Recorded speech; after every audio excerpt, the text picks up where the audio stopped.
Assalamualaikum warahmatullahi wabarakatuh. Melalui video ini, saya Miftahul Sururil Alan, mahasiswa PPG Calon Guru Matematika Gelombang 2 tahun 2024, akan menjelaskan tentang koneksi antar materi, keterkaitan antara tiga hal, yaitu asesmen dengan kebutuhan belajar, dengan perkembangan hasil belajar peserta didik. Koneksi antar materi ini saya buat dalam bentuk diagram Venn yang menggambarkan bagaimana relasi antara tiga poin ini. Pertama, mari kita lihat dulu apa saja menjadi anggota himpunan dari asesmen.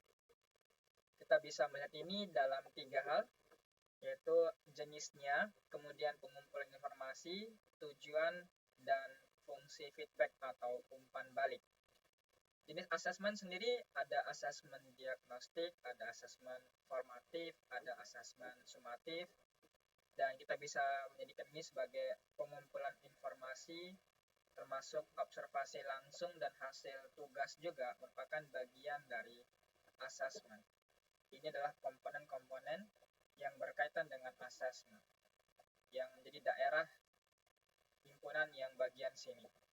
Kemudian, untuk kebutuhan belajar, yang menjadi komponennya ada identifikasi awal, kemudian kita bisa memanfaatkannya sebagai pemanfaatan data, diferensiasi pembelajaran, dan peningkatan motivasi belajar.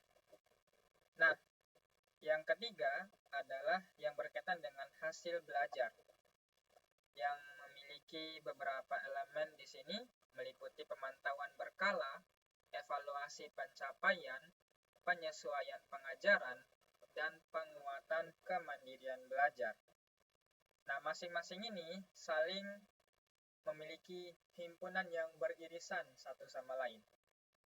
Irisan antara asesmen dan kebutuhan belajar adalah hal sebagai berikut. Kita bisa melihat relasi antara bagaimana asesmen dengan kebutuhan belajar, yaitu identifikasi kebutuhan belajar berdasarkan data asesmen, menggunakan hasil asesmen untuk menentukan kelemahan dan kekuatan siswa. Kemudian penyesuaian pembelajaran berdasarkan asesmen, berupa penyusunan rencana pembelajaran yang dipersonalisasi sesuai kebutuhan siswa. Dan pemetaan kemampuan, yaitu menggunakan data asesmen untuk memetakan kemampuan kelas dan merancang strategi kelas yang inklusif. Jadi ini adalah irisan, hal yang membuat asesmen berhubungan dengan kebutuhan belajar. Kemudian bagaimana antara kebutuhan belajar dengan hasil belajar?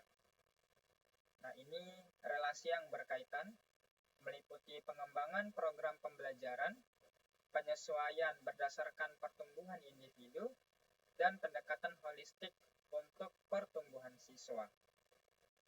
Sedangkan relasi antara asesmen dengan hasil belajar adalah tiga hal berikut, di mana asesmen berfungsi sebagai pemantauan kemajuan belajar, berfungsi sebagai perbaikan berkelanjutan, dan berfungsi sebagai pengambilan keputusan berbasis data.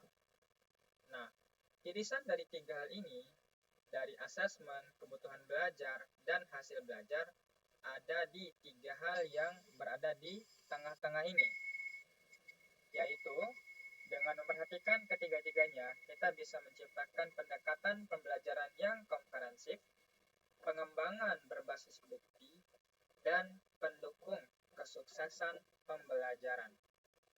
Jadi demikian koneksi antar materi yang didesain berbentuk diagram Venn agar kita bisa melihat bagaimana hubungan antara tiga hal ini, antara asesmen dengan kebutuhan belajar, asesmen dengan hasil belajar, maupun antara kebutuhan belajar dan hasil belajar, serta bagaimana hubungan antara tiga-tiganya langsung.